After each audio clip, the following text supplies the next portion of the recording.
রমজান কাদ্রিভের হুঁশিয়ারি, আজভস্টলে রুশ আক্রমণ শুরু। রাশিয়ার চেচনিয়ার নেতা রমজান কাদ্রিভ মঙ্গলবার হুঁশিয়ারি দিয়েছেন, আল্লাহর সহায়তা নিয়ে আজই আমরা আজভস্টলের দখল নিব। মারিউপোলে থাকা ইউক্রেনের সর্বশেষ সেনা ও মিলিশিয়া বাহিনী আজব ব্রিগেডের সদস্যরা এই আজভস্টলের ভেতরে আশ্রয় নিয়েছেন।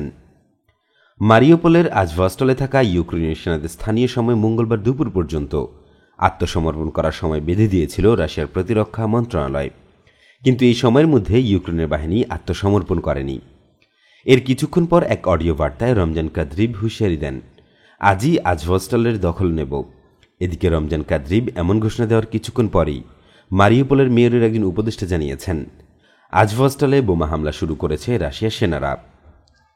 পেত্রো আন্দ্রিইউশুনকো নামে ওই উপদেষ্টা আরও জানান, শুধু যে বোমা হামলা করেছে তাই নয়, রুশ বাহিনী ট্যাঙ্ক ও কামান নিয়ে এসেছে আজভস্টলের ভেতরে অবরুদ্ধ হয়ে পড়া সর্বশেষ ইউক্রেনীয় সেনাদের নিশ্চিহ্ন করে দিতে।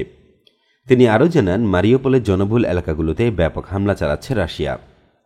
রাশিয়ার প্রতিরক্ষা মন্ত্রী সের্গেই শৈগভ মঙ্গলবার দাবি করেছেন, যুক্তরাষ্ট্র ও এর পশ্চিমা মিত্ররা রাশিয়া ও ইউক্রেনের চলমান দ্বন্দ্ব দীর্ঘ করার জন্য যা করার দরকার তাই করছে।